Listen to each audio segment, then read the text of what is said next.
Excuse me, I know that this room is small, but please bear with us. We have just standing room only, and that we'll just try to speak as loudly as we can. So, this was a room that didn't cost us anything. Okay, oh, I'm sorry, yes, thank you. I'm sorry about the overflow. Just hang with us and we'll move along shortly. Where's Okie? Mel, get Okie, that chair is for him. What? He has to sit, Okie. Who does? Okie. Oh, is Peter? Yeah, I don't know that. Okie's in the hallway. Where's Okie? He just needs to sit.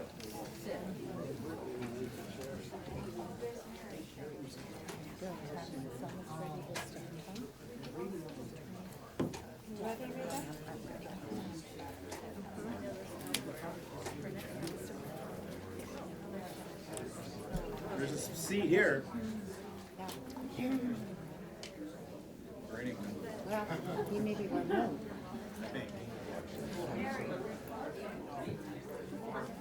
I think we will begin, even though it may be a minute or two before 6. I thank you all for coming. I'm really pleased that we have so many. Didn't expect quite this crowd. Before we begin, I want to remind everyone that there is an important primary election Tuesday, February 18th. Voters will have an opportunity to select the 2 finalists for the State Supreme Court and 2 finalists for the 7th Congressional District. Please remember to vote. Early voting is going on right now. The candidates for tonight will be on the ballot April 7th. Now, my name is Rita Packel. I am the Public Policy Chair of AAUW, the American Association of University Women. AAUW is the nation's leading voice promoting equity and education for women and girls. Since our founding in 1881, AAUW members have examined and taken positions on the fundamental issues of education, social, economic, and political. If you need more information, there are some out there. We have a table with information on. Co-sponsoring this important forum is Citizen Action Educational Fund is member Joel Lewis, and he will give you a brief description of this fund's work.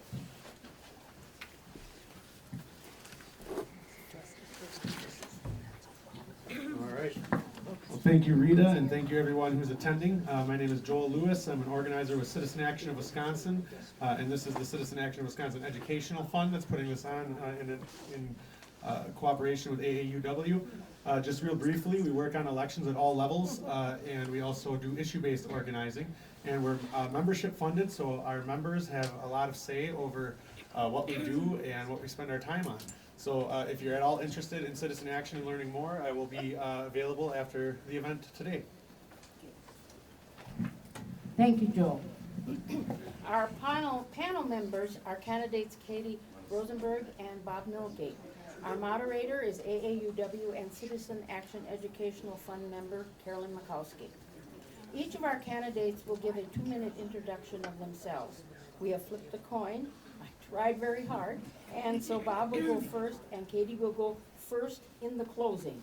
Each candidate will answer each question alternately with a 1 or 2 minute time span. They're just asking if we can make sure to hold the microphone closer so that. Oh, can you hear better now? So, okay, thank Like you. it's an ice cream cone. Our moderator, Carolyn Makowski, will ask all the questions which have been submitted by the Citizens Action Educational Fund and AAUW.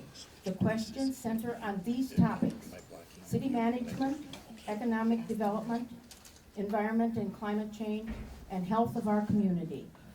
If time permits, we will take as many questions from the audience that we can. I will now turn tonight's forum over to Carolyn. Thank you, Rita. And please raise your hands if there's any time when we're not talking into the mic enough for you, okay? That will help us because just it happens. All right, then to begin with, our very first question is, Could you each take 2 minutes to share why you're running for mayor of Wausau, and what is your vision for the role of mayor in Wausau? And Bob, can we start with you? Good evening, everybody. Can you hear me? Yeah. Okay, cool. I'm Robert Melke, the current mayor of Wausau. And just a little information real quick. Almost a lifelong resident here, other than the Army and college. I've been here pretty much all my life, grew up on the south side. I've also been in the city government for the last 8 years as an older person, city council president, and mayor. Why do I want to be mayor? It's not for the money, the appreciation sometimes. It's because I love this community and I care about the residents in it. And it's been shown here in the last 4 years. Not even 4 years. It's proven leadership. You got handed a bunch of things that you have no control over, to try to bring everybody together, unify folks. Every day there's something different going on. And in my position as mayor, I look at it where I'm a CEO, an administrator, a counselor, a psychologist, a referee, a judge, diplomat, and trying to get everybody to all come together. And the thing is, in the last 3.5, almost 4 years, we have come together and unified. It's a lot better than it used to be. In my position as mayor, as far as moving our city forward in a good leadership type of way, openness and transparency more than ever before, accessibility to the media and residents, things are going in the right positive way. In my position, I want to finish what I started. We're on the right path. Things are going in a good, positive way, and that's what I want to continue doing for the next 4 years. Thank you. Thank you, Bob. Katie? Thank you so much, and thank you for the AAUW and Citizen Action for hosting this, and thank you all for joining us tonight. This is a big deal. You get to decide who the leader of your city is going to be over the next 4 years. I hope you pick me. I'm running. I'm a lifelong resident of Wausau. I grew up on the southeast side. I ran for county board the first time in 2016. And I ran basically because of North Central Healthcare. They're the heart of mental and behavioral health in our community. And they were on the edge of crumbling that tri-county agreement. And I thought, that's wrong. I think we need to save those services for our community, and I think we need to do it in the most effective way possible. I hope to bring that kind of collaboration. We started out very, very angry with these discussions, but at the end of the day, we unanimously decided that the direction of North Central. And I think that bringing people together through education, through public hearings, and through a results-driven model is really important. I want to bring that to the City Hall. I want to be a change maker. I want to change our processes. I want to make sure that we're going through our economic development plans and RFPs, and we're asking people for the right information, and we're holding the right people accountable when we get these ideas coming to City Hall. And at the end of the day, I'm here for people. I care about transparency. Over the last 4 years, I've written 27 articles about the county, what we're working on in the county, introducing people to my colleagues and other people that work for the county. I've held a dozen meetings introducing people to me and to my city council counterpart in District 1, and also just kind of helping people understand how you run for government. I want to bring new voices, and I want to really make sure that everyone feels listened to. Thank you. Thank you, Katie. Now, again, could you address what you see as Wausau's strengths and Wausau's weaknesses? Of course. I think Wausau's strength is certainly its people. We have passionate people. I don't know if you've been on the internet lately, but we have people who are very passionate about Wausau and the direction we're going. So I think using that passion to kind of inject it into how we create policy is really important. I think instead of silencing voices that maybe have a different point of view, you bring them along. We have opportunities to create task force that include other people, and I think we should make sure that we're including these diverse voices. Its weaknesses, again, we're all people. Sometimes we are susceptible to other people's opinions of us, and I think that it's really important that we consider where we're coming from. When I make a decision, sometimes it's agonizing, and I hear from people who don't agree with me, and I need to internalize that and take it with me. So, again, it is the people that are both our strengths and our weaknesses. It just depends on how you use them. Thank you, Katie. Bob, could you answer that question? Excuse me. I would have to agree with my opponent as far as that I think it's the people here in our city.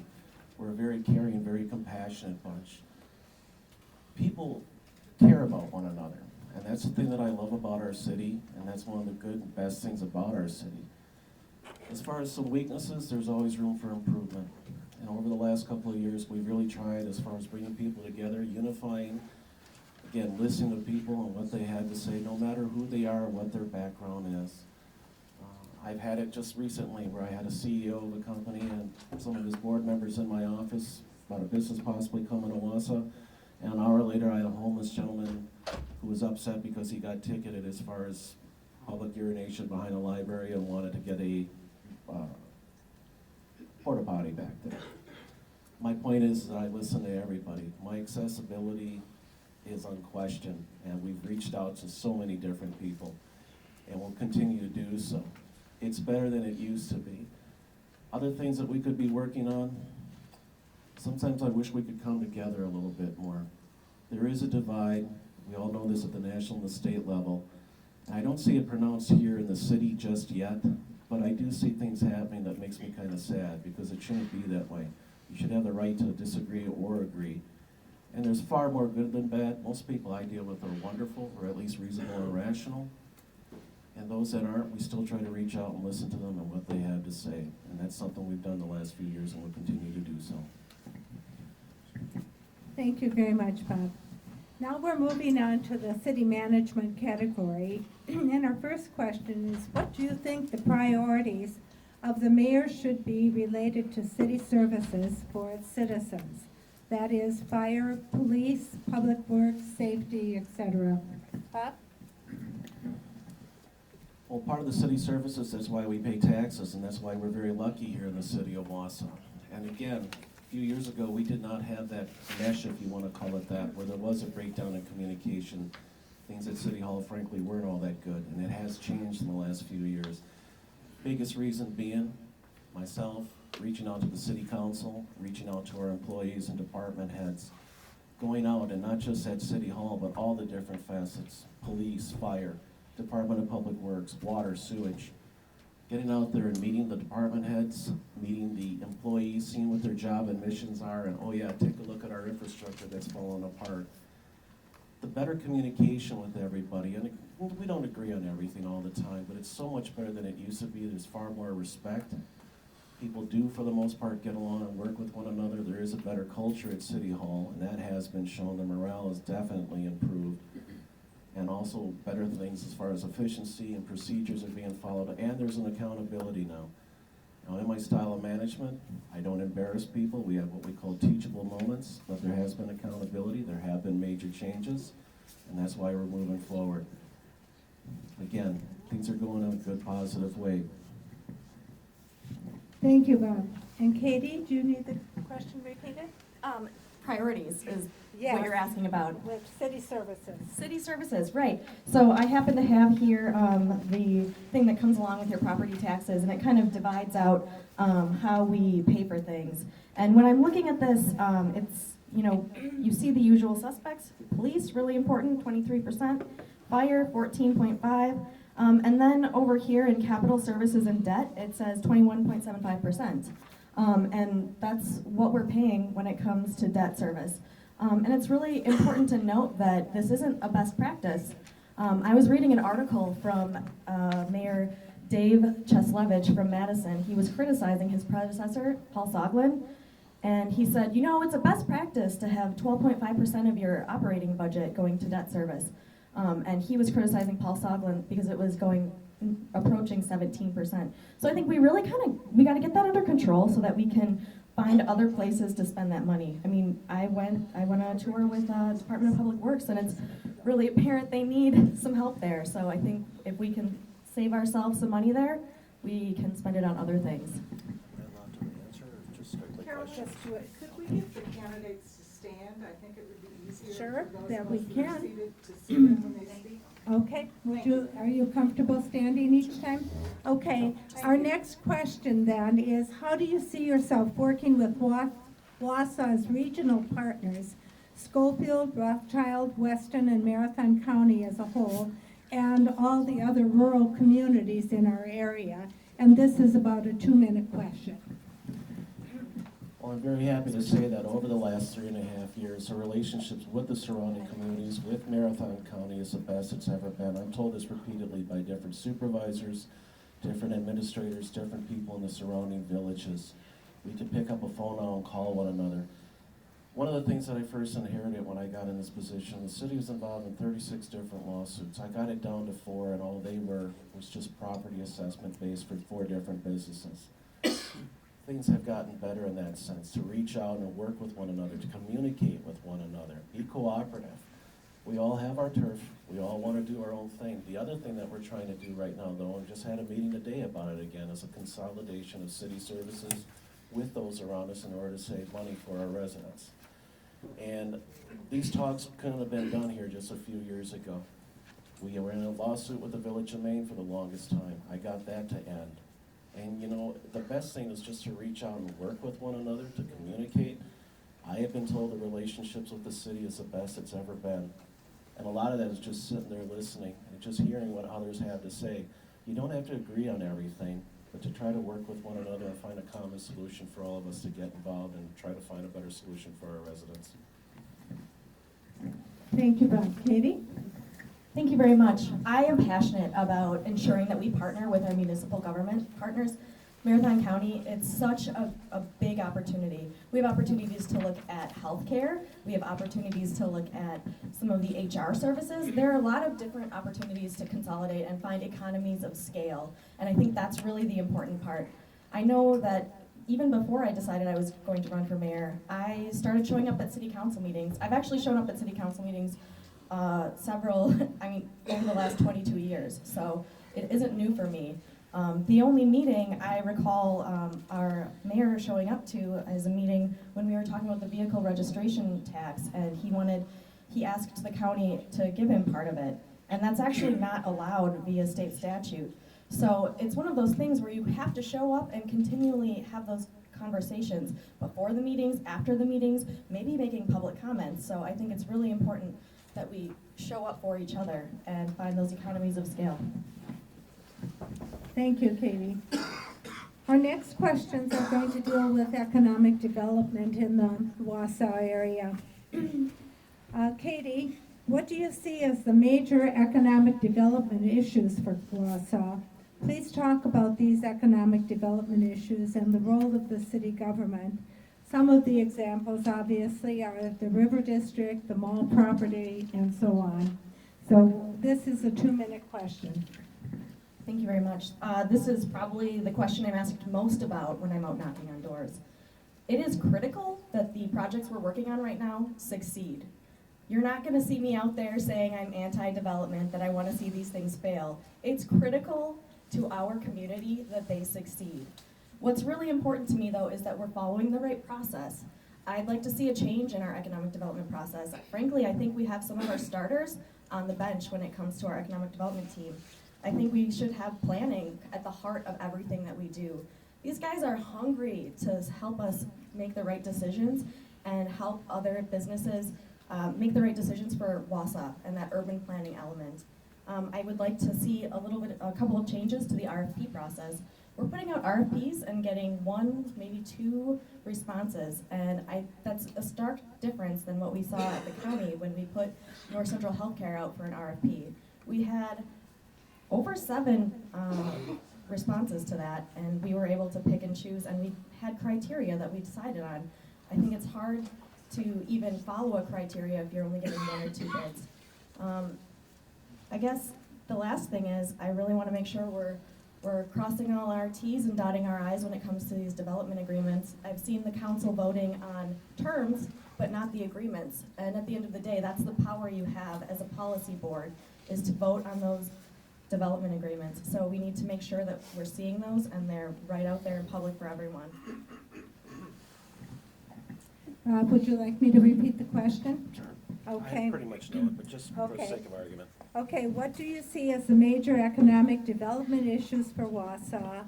Please discuss the economic development issues and the role of the city government, and again, some of the examples. Well, unlike what my opponent had said, we always do plan ahead. Term agreements are done. Everything is followed through, and again, it's done in an open and transparent way.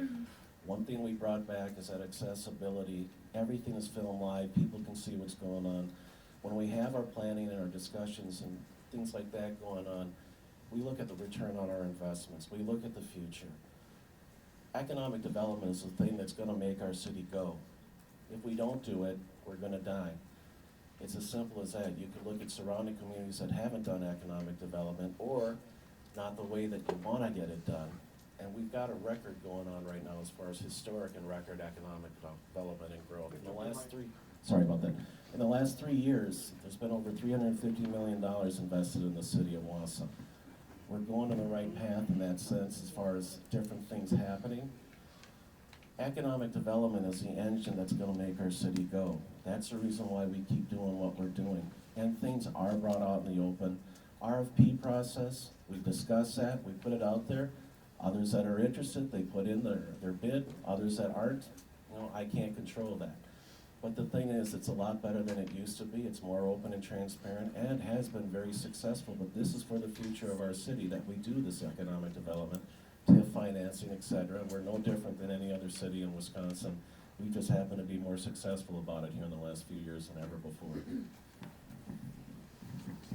Thank you very much, Bob.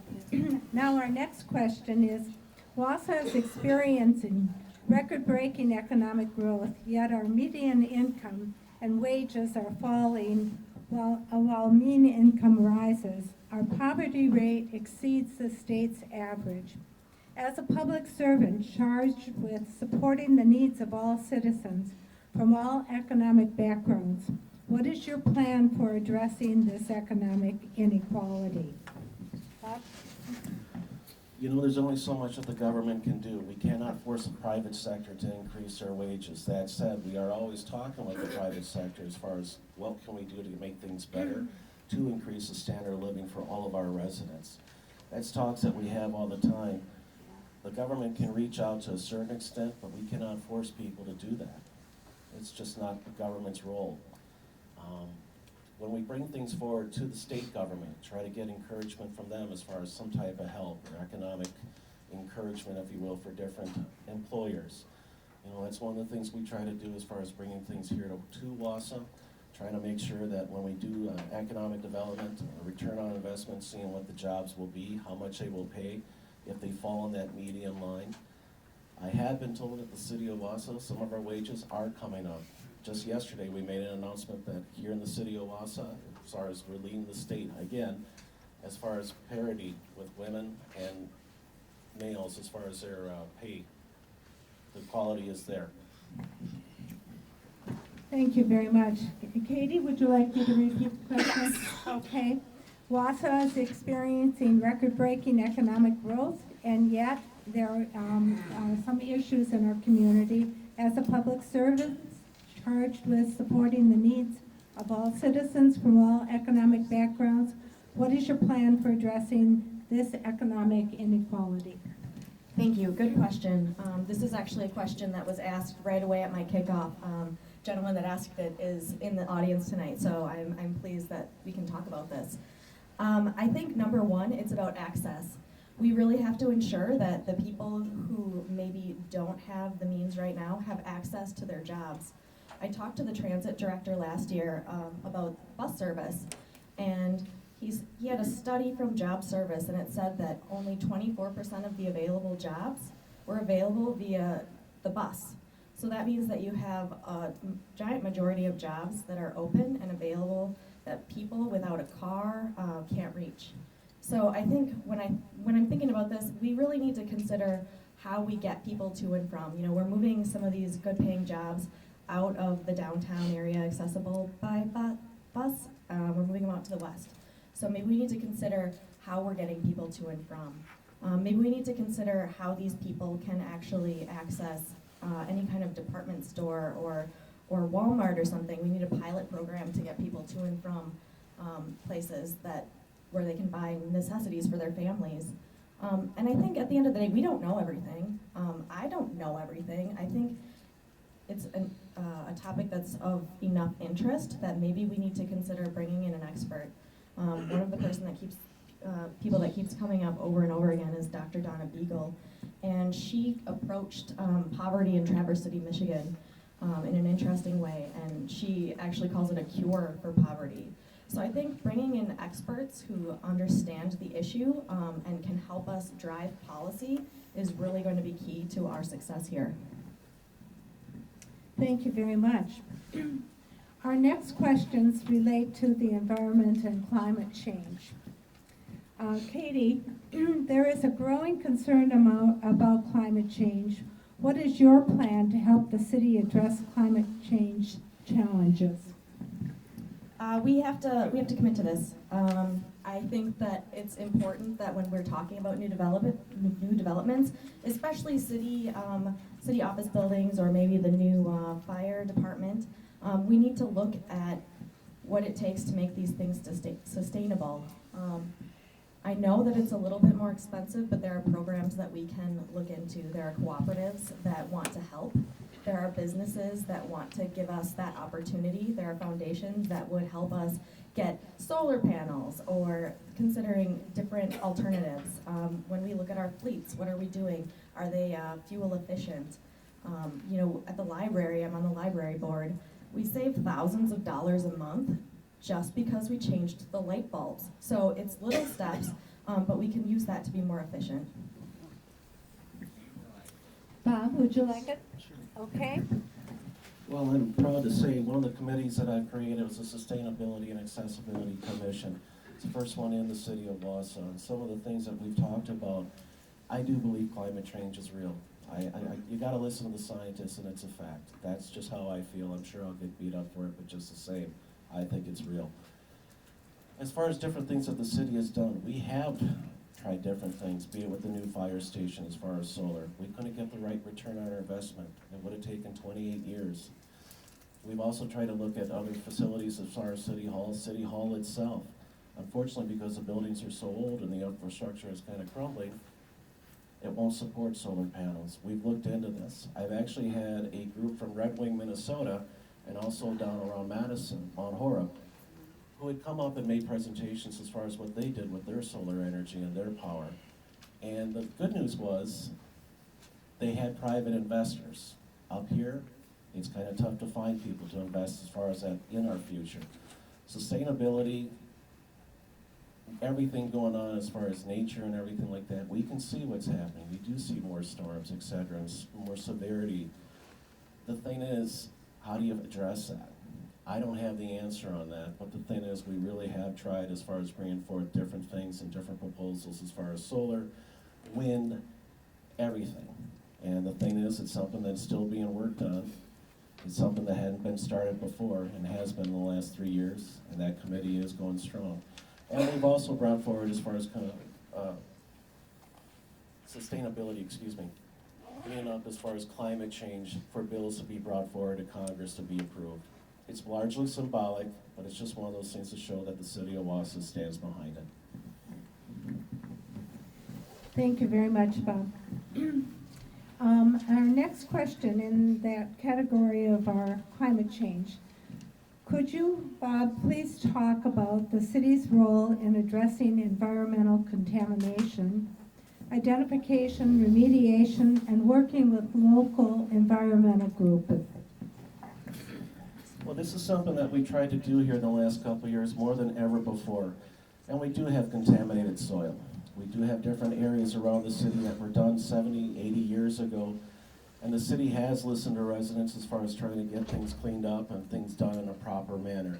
Be it with the DNR, the EPA, Health Science and Services from Madison, and we have listened to our residents. They may not like everything that's been done, or they don't get the exact answer that they want, but unlike ever before, we have been listening to them and try to address their concerns. A lot of the contaminated soil that we have is able to be remediated. That's been shown and it's been proven, and a lot of it is an easy fix. That's something that we've been trying to do for the last couple of years, and again, in an open and transparent way, more than ever before, and we will continue doing so. Thank you, Bob. Katie? We are partners with our citizens and we work for you. That's the important part to remember. We can only work on the policies that you tell us we should work on. And I think what I've seen with the Wausau Environmental Group, it's inspiring to see that people can dig into this issue, become experts in this, and come to the table and really challenge the government. And I think that's important that we are listening. You know, if we see that there's a problem and we are liable for it, we gotta fix it. If we know the responsible party, we need to pressure them to fix it. If we're just gonna leave it and not fix it, well then we should just be open about that too. But I think at the end of the day, we really do need to clean up that, the park. That is in our jurisdiction. It's important to do that. And I just wanna say I really appreciate the hard work of this citizens group, bringing all these documents to the front and keeping it on the front burner. It's tough always to follow these things to their conclusion, but you've really been pitbulls about it, so thank you. Okay, our next questions are under the category of health of our community. Katie, could you talk about how you see the city government's role in addressing the changing demographics of our community? The need for recruiting and keeping young professionals, the need to serve the growing population of elderly people, and the need to support and address the growing diversity in our community. Thank you. This is a question I'm passionate about. One of the things that I worked with on the county board was I was the vice chair of the Mount View Nursing Home Committee. And we went through 18 months of research to make sure that we were making the right choices for our community moving forward with that nursing home. We had people who wanted to close it and get out of the nursing home business altogether. We had people who wanted to just completely rebuild it, but we ended up renovating it to make it better for the people to come, to make it better for the residents right now. And that really came along with that demographic study. They're calling it the silver tsunami, and it's really important that we address some of this. We make sure that we're accessible to everybody. We need to make sure that the buses, if you need to get on them, it's accessible. You can, different abled people can use our services and our sidewalks. So it's important to me that we address especially those vulnerable populations. The other thing I'm seeing, and we've even had special talks here, is about the child care problem. Marathon County has lost 55% of their child care providers in the last 10 years, and that's more than the state average. And we just are slowly coming up over from the recession with this. So it's one of those things, parents need help. They need safe places where their kids can be. And I think if we're able to at least guide people to the right resources, that will help us attract young people who maybe want to have families here. The other thing is when we're talking about attracting young professionals, one of the things I'm really proud of is bringing new people into this community by hiring them as my job at East Bay. And I see people who are coming in, they're wondering where they should live, and some of the new developments are a little above their pay grade. And so they're looking outside of the city for places to live. So I think we need to look at this as a multiple housing opportunity. We need to make sure that we have places for young people, old people, and babies. Again, Bob? Again, city government cannot control rent. We can't tell landlords what to do as far as what they charge for rent. The good news is there is more housing that is building and happening here in Wausau in the last couple of years, and there's more affordable housing coming too. Part of our economic development is making sure that a lot of these projects do have affordable housing involved. A couple other things. Yes, I would agree. We are getting older. I just had a birthday a couple weeks ago, believe me, I can feel that. But in all seriousness, you know, with the elderly, we have been reaching out, be it for transit, being with going for different services to find out what's going on where the city can help. The city has gotten more involved with different issues with the homeless than ever before. I do serve on the Salvation Army Steering Committee, the United Way Hunger and Homeless Coalition, the Open Door, and now we just started a new policy, a new group called the Community Partner Action. And that's something that we've been working on to try to deal with our homeless and mentally ill and drug and alcohol addicted. As far as diversity, there's never been a mayor who's worked harder to try to unify and bring folks together. Wausau is getting diverse, and that's a good thing, and it should be accepted. There's a lot of different folks out there with different cultures, and you can learn from one another. And I see a lot of good. I have started a committee, which hasn't been done in a long time. And again, as far as bringing people together, being involved with the different minority groups, I've been a part of that, coming together and trying to get folks to unify. Unfortunately, not everybody sees things the same way. Wausau is getting more diverse, and that's a good thing, but we still have a long way to go. We also got named as far as for the elderly, an ARP-friendly city. There's not too many cities in Wisconsin or the United States that get that designation, and we're working with the ARP as far as making our area more accessible for the elderly and those that need help. Bob, you mentioned some of the response to the next question, but I wonder if you would like to elaborate more on the plan to address racial disparity in our community. Well, that's kind of a tough one, and that's been around since the beginning of history, but the thing is to once again reach out, come together. I see a number of individuals that I've worked with before with our minority populations. The thing is just to try to sit down and work and talk and educate and learn from one another.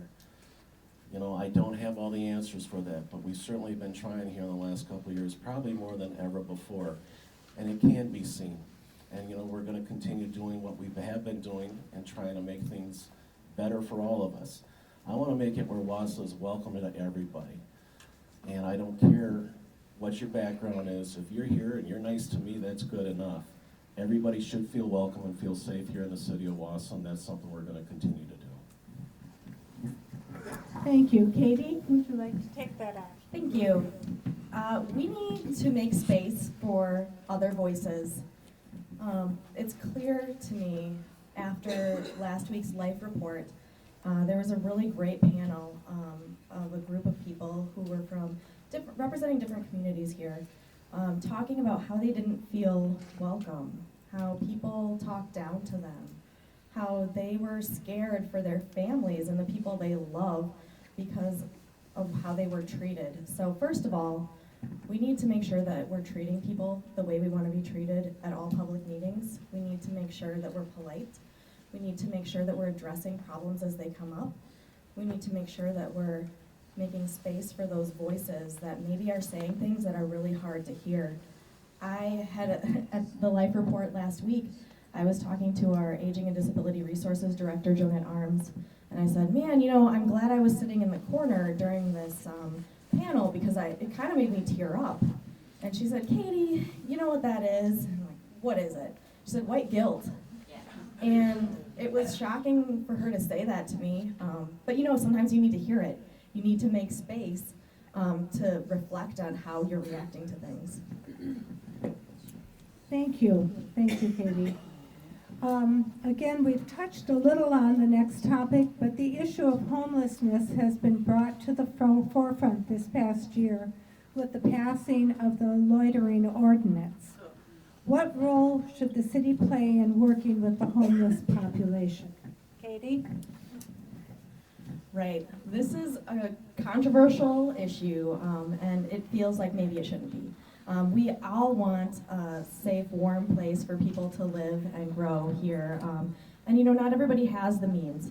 I spent some time volunteering at the Catholic Charities a few weeks ago, and I did it because my friend was doing it too. It's kind of hard to get going in that sometimes unless you know somebody, but it was very interesting to see people as they came in. There was one young woman who actually had a job, and she was just there to eat and take a shower, and then she was going to work. So I think maybe taking time to understand the population and ask, like, what happened? What is this? There was another woman who said that, you know, she came to live with her brother, but he kicked her out. So now here she is. She's just saving up for rent. So it's not the same for everybody. You do see chronically homeless people, and you want to make sure that people are safe and they're not hurting themselves. But I think we need to address these in different ways. We need to look at, you know, who just needs one quick step up? How do we connect them to the resources? Who needs a little bit more attention, and how do we connect them maybe to temporary housing, like North Central Community Action Program? It's really important. They do housing first. And then who are the chronically homeless people that maybe require a lot more services? And what is the answer there? Again, I don't think we have all the answers here. I don't think we have the experience, and I think, frankly, it's a new topic for a lot of us to be talking about. So I think we need to bring in some expertise here, and that comes in maybe having a poverty and homelessness symposium. Again, Dr. Donna Beagle, I can't say enough how much we need to get her here. She knows how to tackle this problem in the Midwest. Thank you. And Bob? Over the last couple of years, and let's face it, folks, we do have a homeless situation here in Wausau. And again, I have helped out. The city has gotten more involved with community development, trying to find resources for folks.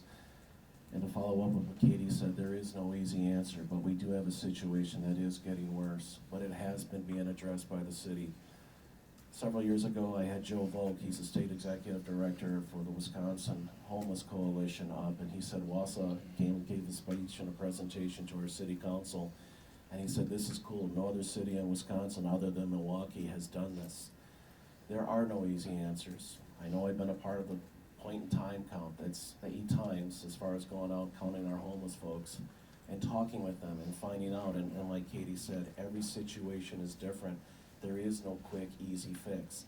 The thing is trying to get folks out there as far as getting them some help, getting the resources available.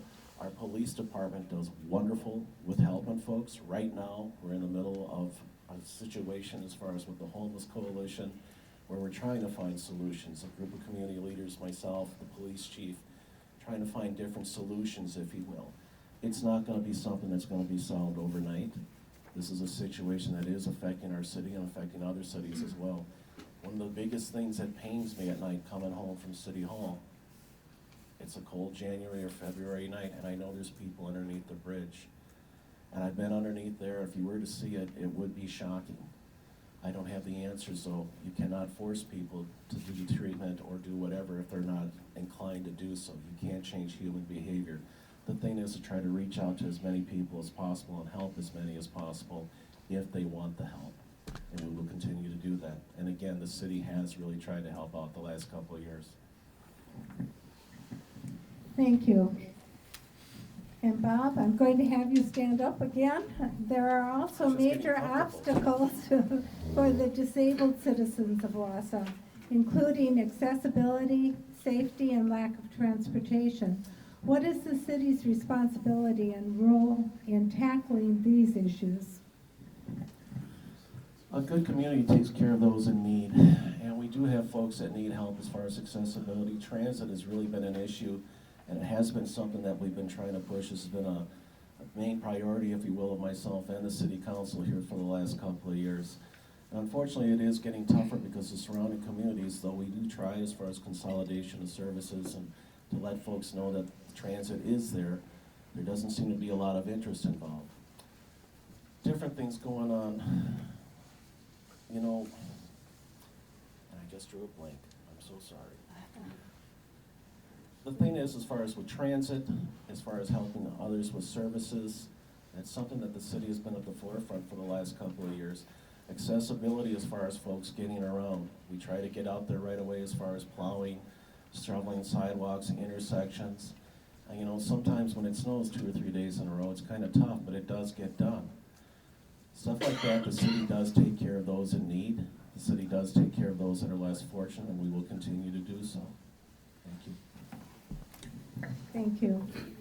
Katie? Thank you. This is another hot topic that I'm hearing about from a lot of people, so thanks for having this question. I think number one is when you raise the fares of the buses and you cut service, it's a good way to cancel service and make it harder for people to use it. So I think what we need to do is come up with some pilot programs here. We need to consider bringing people out to Rib Mountain so that they can do some shopping maybe, and collect the data on how many people are using the service, what they're saying, what it looks like. And I think part of bringing the other communities along is presenting them with the data that this is working and it's benefiting them too. So that's number one. We need to try some new things. And maybe fixed route buses just are a thing of the past for a lot of scenarios. Maybe we need to consider other opportunities, smaller vans, other kinds of things. You know, Uber has some interesting programs they're running in other cities. You could attempt to bring that here for a pilot program. I think it's really important, though, that we aggressively approach this.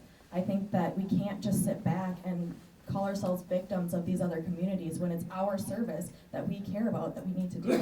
So that's my solution. We have a couple different pilot programs and things to try. Thank you.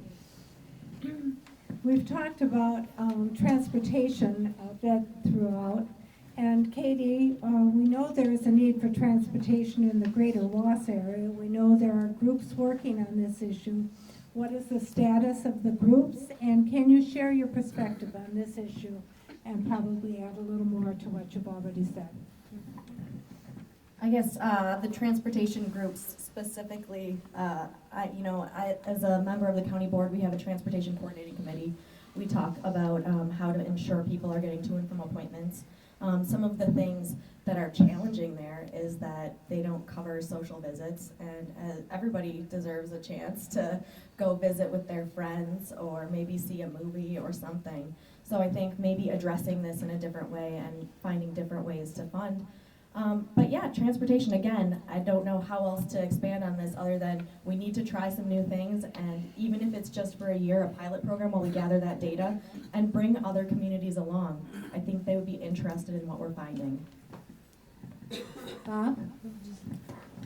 I would concur with some of the things that Katie had said. We've tried different pilot programs. We've actually paired up with the Marathon County Development Committee as far as trying to reach out to different businesses and the surrounding communities. The interest is there, it's just a feasibility as far as the problem is, nobody wants to pay for it. So the trick is trying to find that way, that sweet button, if you will, as far as how to make things work like that for transit for everybody. It is something that we've been trying to do. I wanted to do it with Marathon County so it didn't always look like a Wausau initiative, because years ago, Wausau had that image where we tried making it on everybody else around us, and that's not the case anymore. It's collaboration and communication and trying to work with one another. And we have made inroads, but there's still a long way to go. And transit is one of those things there's no easy answer for. But I am committed to making transit work for our community and the surrounding area if they're so inclined. Thank you. Thank you both. Now we have completed our questions that our two groups have put together, and we'll begin asking some of the questions from the audience. It is now about 10 to quarter to 7, and what we'd like to do is have about 20 minutes of questions from the audience and response, maybe a little longer if we're doing well. But we'd like to bring closure to the evening by 7:30. And our two candidates have agreed to stay after to talk to those of you that perhaps your questions don't get answered because of time. So that helps you to see how we're planning the night, okay? So our very first question, Bob, is what is going on with the mall?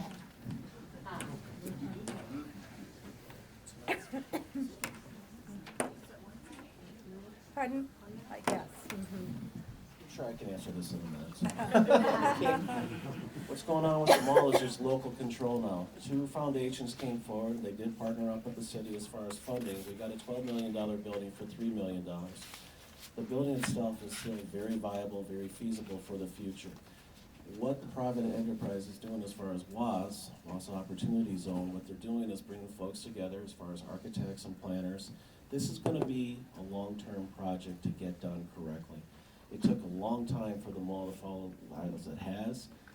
The thing is, as far as partnering up with everybody, the city is a stakeholder and has a say in it. And coming together, the foundations would not have invested their own money if they did not see the potential use for it. Now, what that use will be, I know what I would like is a mixture, if you will, as far as shops, commercial, and especially downtown housing. We had 2 years ago, we had a group from Detroit come, architects, and make presentations as far as housing for the mall, and it was really exciting. Got a lot of public input. The thing was, I had to be the killjoy when we brought it forward council.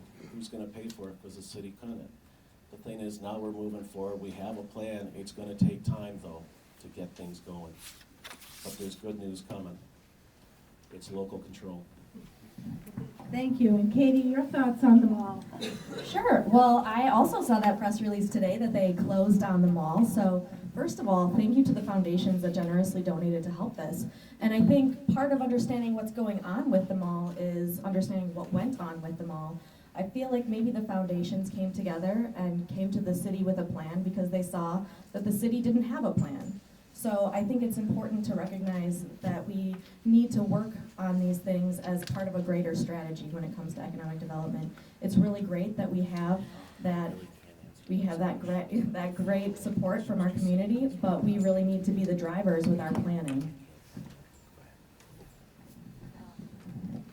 I think we'll move to our next question. Katie, how do you plan to reduce the number of TIFs in Wausau, the TIFs in Wausau, and reduce the tax obligation for the taxpayer of Wausau? Many people locating outside the city because of higher taxes. Can you please explain the acronym? Yes. Tax increment financing.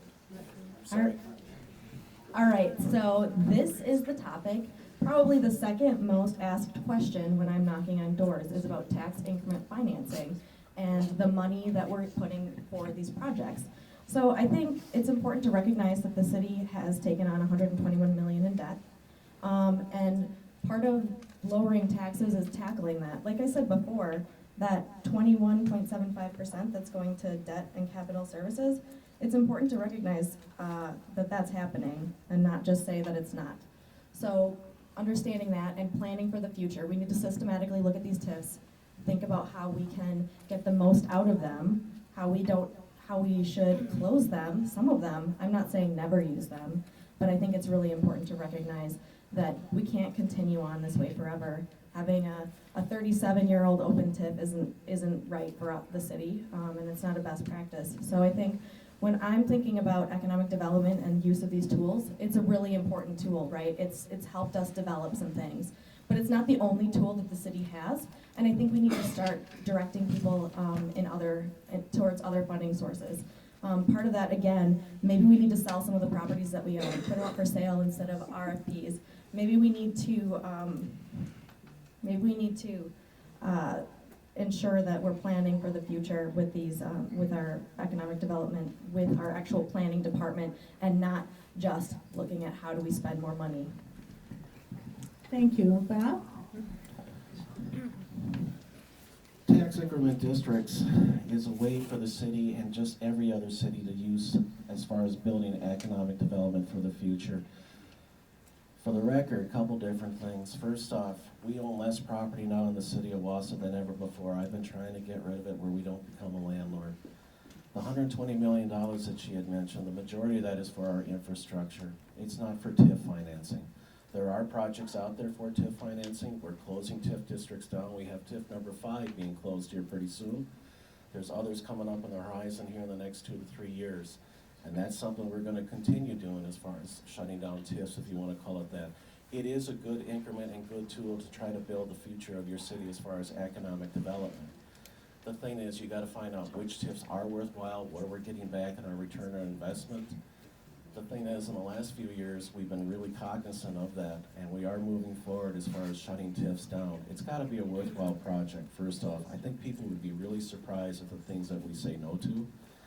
But again, there's got to be that accountability, and I hear about this all the time too, whether I'm at meetings or different groups. People wonder about that. And the thing is, it's good in a lot of ways, but we've also got to be careful, and really, Wausau and our debt is more than sustainable. I could get to that sooner if we were able to answer that question. Thank you, Bob. And our next question, again, they're getting their exercise tonight. Up and down, up and down. Okay, back up. Members of the media have been called stupid, unethical, and making the administration look bad. What will you do to foster a more productive relationship with not only the press, but the readers they serve? And yeah, there's one that I don't particularly get along with, but for the most part, the media can't believe the accessibility that we've had at City Hall to myself, department heads, staff, council members. We're all very respectful. We all try to work with the media, and in the last couple of years, we've had more media press conferences, more media press releases. Again, the media, whenever time they want to come up and talk to somebody, they can't believe the accessibility. I do not know, folks, as far as being rude to the media, that type of thing. In general, the media treats us very well, very fairly. There's times it doesn't happen. It's part of the game. What are you going to do? You're never going to make everybody happy. But the accessibility with the media and the relations with the media are the best it's been in years. Almost all of them. Thank you. Your thoughts, Katie? Thank you. I am passionate about this as well. I used to be a member of the media, so I know that it's really important to be able to communicate with your leaders and get the answers to questions that your audiences are demanding. Have always been polite. I will not criticize their coverage. If I have a correction, I usually like to email it to them instead of posting it on a Facebook page. So I think that's part of it, is just ensuring that you are communicating more, not less. If you need to give clarification, do that. Do it privately too, and you don't need to put it on your Facebook page. I can't say that enough. I think you need professional communication. And part of that just comes with trying over and over again, even when you're upset, even when you think somebody has it wrong. You can't give up on them. Great. Our next question is, Katie, a living wage would allow working people to benefit more from economic success. In Madison, a bill has been presented to adopt $15 an hour as a minimum wage for Wisconsin. What is your stand on advocating for a livable wage for Wausau citizens? Thank you. Good question. I've been talking about this with other people too. It's one of those things where we have some opportunities here to advocate again for access to those jobs that pay a living wage. You know, we were hiring people over at our distribution center for $18 an hour. But again, like getting people out there to do those jobs, you really need to make sure they have access there. As far as advocating for these kinds of bills in the state senate and the assembly, I think it's important to let your assembly person know where you stand.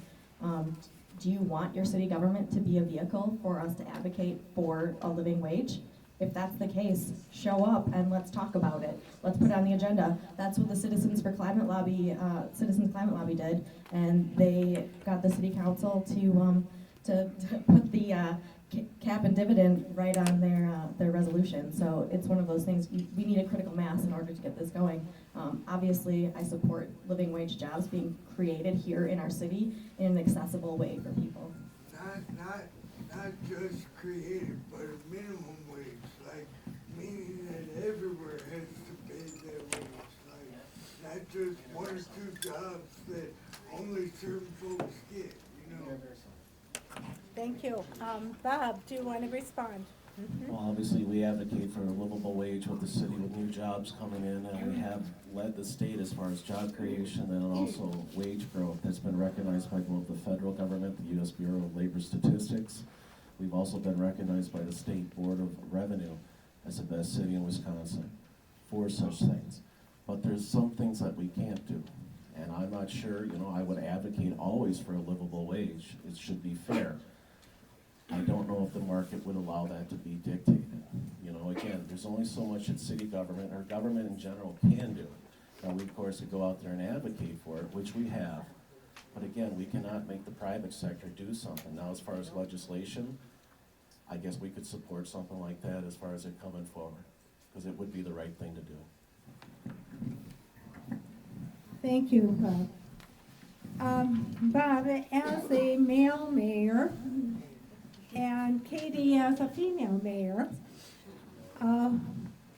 what female diversity and women's rights issues will you be interested in addressing and promoting for citizens of Wausau and working women?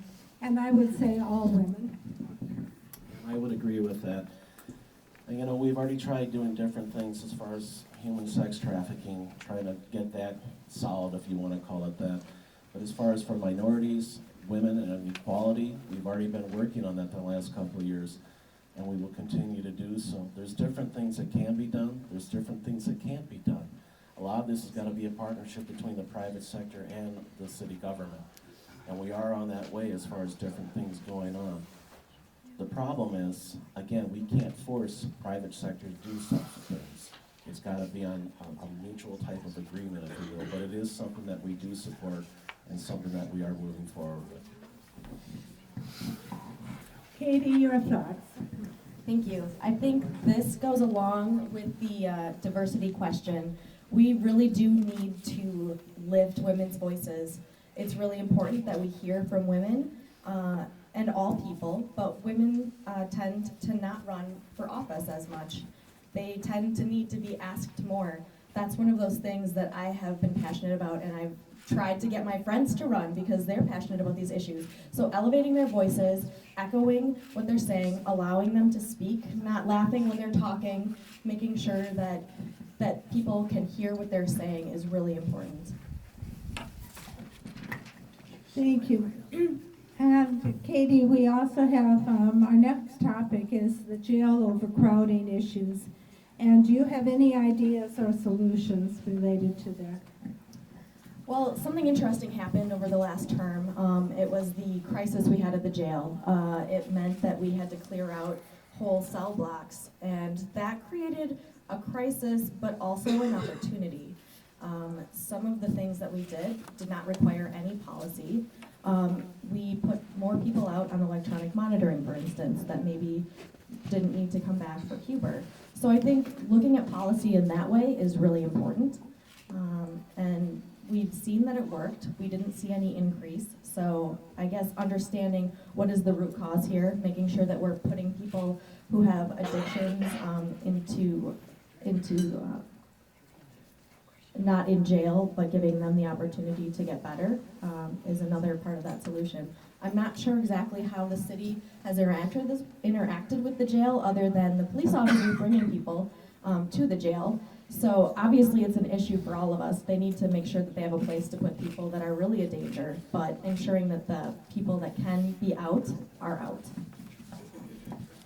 Thank you, Bob. And Katie kind of hit on it. It's not really something that the city has any control over. And point of disclosure, my son is a deputy for Marathon County, but I hear different things and things going on. On a personal level, if we're able to help those individuals that are nonviolent, because our jails are overcrowded. We spend more on corrections than what we do on education, not just here in Wisconsin, but across the country. I don't have an answer for that. I'm not going to mislead anybody. But the thing is, if we're able to help those individuals, especially those nonviolent offenders, people that have been busted for different things that are really not violent or even, I would say, criminal, I would say that we would try to help those folks try to seek out a different direction in their past and their lives. And we have been trying to help out different folks over the years here, community development, economic development. The thing is, folks got to help themselves too. There's got to be a sense of personal accountability. But the thing is, we're always there to try to help out. And again, the city has helped out in the last few years. Thank you. And Bob, what vision do you have for enhancing development and invigorating the east side of Wausau, particularly the 6th Street corridor? Well, that's something we've been talking about with the city council for the time that I've been in office, and actually longer than that too. There's a lot of good things happening down on the riverfront. People remember what that looked like 3.5 years ago, and it's won national awards as far as what's happening. We're also getting different things as far as the dog park close to the downtown area now, off of 6th Street, in particular around the area around the courthouse. Again, I would love that a developer would want to come forward and do something in that area. Again, there's got to be private incentives. There's also got to be some incentive, it seems, from the government, which I'm a little hesitant to do. In that area, it is owned by private landlords. We have no control over those landlords as far as what we can or put in there, but it would be a priority, and it has been, to try to reach out to those folks. We've done different things as far as 2 different programs through our community development. Live It Up Wausau and Fix It Up Wausau, where you get these low interest loans, basically next to nothing, to repair and fix your house and make it look nice, and hopefully it'll carry on throughout the rest of the neighborhood. And there has been some success with that. There's got to be more though, and it can't be on all of the government. Katie? Thank you. I didn't really talk much about the strategic planning I'm interested in doing for Wausau, but one of the things we've seen great success with on the southeast side is our very strong neighborhood group. If they say they want something, you can bet they are calling me, they are calling Pat, they're calling the mayor, they're calling everyone, maybe retired people. So really, I think that's part of the thing that you have to consider around that neighborhood especially. You might have transient people. I don't know if Livable Wausau, if that works for landlords who want to maybe fix up their houses. But I think going around asking those people that live in the neighborhoods what they want, what they need, what is critical for them to continue living here in Wausau is part of the solution. And then planning for that as opportunities do arise. Thank you. We have several questions related to the Wausau water utility. One is, why do you believe moving the Wausau water utility is necessary when costs will double another tax or on city taxpayers? And the other person said, would you reevaluate the water and sewer project and do them projects as money comes in so the city can afford it?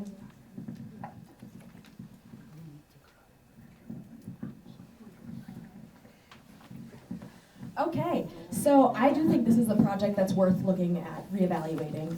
It is a lot of money moving it. I'm not exactly sure why it needs to be moved where we've decided that. So I think it's one of those opportunities where we can look at this, look at the other options, and maybe decide that maybe we want to fix it instead of rebuild it. I think it's one of those things where we need to have a public hearing. So people can come and talk about this. And at the end of the day, while it might be funded by a different mechanism, that is your water bill, it's still your tax money. I mean, it's ostensibly a tax. So it's important that we include the community in this discussion. I'm going to ask, here you go, Bob. Very respectfully, this just shows my opponent's got some things to learn. We need these facilities. It's as simple as that. I've got a water utility plant going back to the 1950s, a sewage treatment plant going back to the 1930s.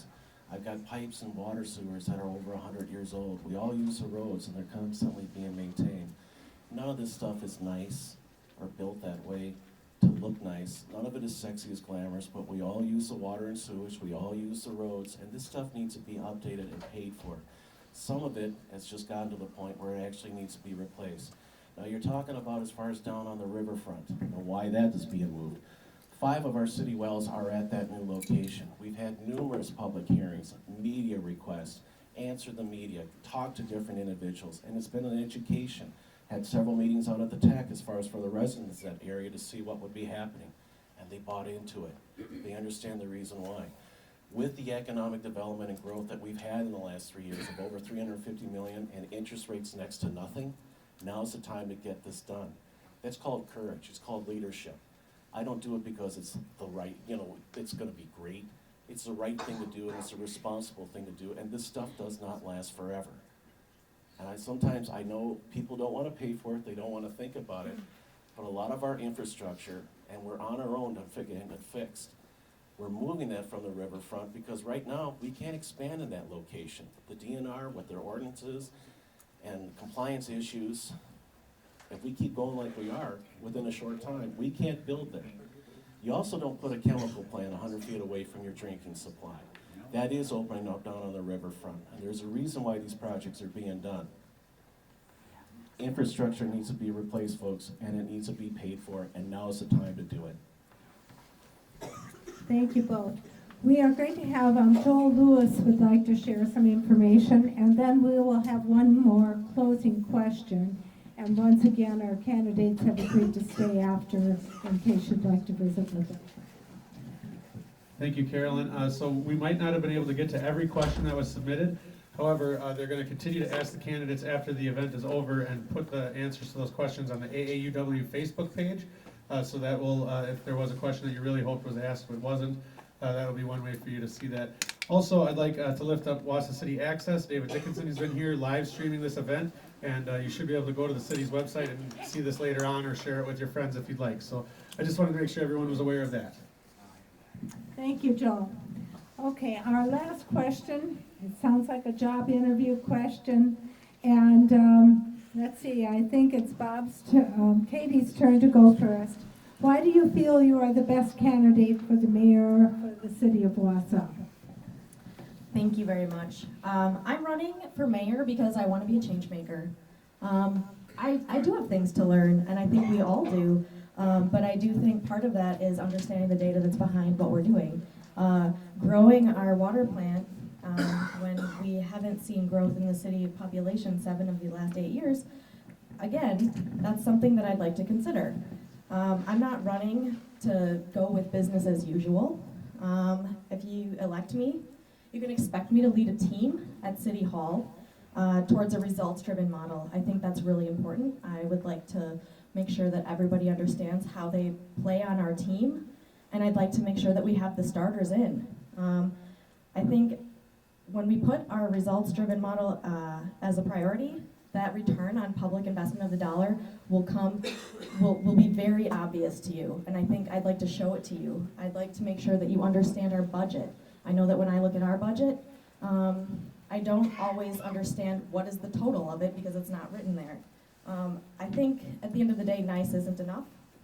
We need a strategic thinker. We need an innovator, and we need a proven collaborator. So I've shown you with my work on the county, with my work in the community, that I can be all three. I know that it's tempting to be nervous about somebody new who wants to change things up a little, who wants to change processes, but that's what I want to do, and I think I'd like to bring you along with me in this process. Thank you.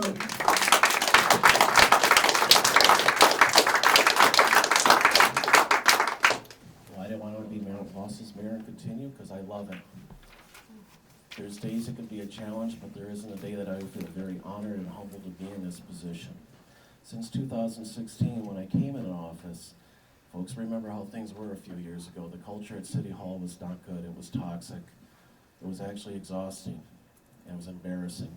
Businesses wouldn't come to Wausau. That's not the case anymore. Over the years, I've worked with everybody as far as unifying, bringing folks together, a better sense of cooperation, better sense of respect, and communication. We're all working together, and things have gotten better. You know, I've got verifiable results as far as what we've done over here the last couple of years. Again, 3 years of record in historic economic development and growth. And we got that way as far as making things more open and transparent. There's more things going on where people can see what's happening than ever before. The accessibility that we have, you know, I really led the charge as far as trying to recreate and get things better and back on track. And at City Hall they are, in the city of Wausau they are. Things are moving forward in a good, positive, powerful, peaceful direction. And we want to continue doing that. You know, I also bring experience, progress, and record growth, successful business and community partnerships that weren't there before, proven leadership and focus on public engagement and quality of life for all our residents, no matter who they are. And again, folks, things are much better than they were here just 3+ years ago. And we've got to continue going in the right direction, which we have been. I love this city. I care about our residents. I care deeply about our future. And the thing is, sometimes you're going to agree to disagree, and there's different ways of getting things done. But if you sit down and be civil and respectful towards one another, as we have been over the last couple of years, probably more than ever before, because things are so transparent and open, better than they were, and we're going to continue going that direction. I love what I do, and I wish to continue doing this, and I ask for your support on April 7th. Thank you.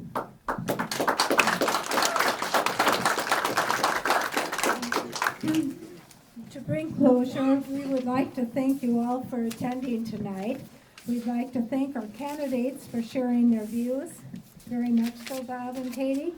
And we'd like to thank the public access, as Joel said, for recording the forum so that more citizens of Wausau can hear from the candidates. We'd also like to thank AAUW and Citizens Action Educational Fund for sponsoring the forum. Again, thank you all, and I think we should have another hand for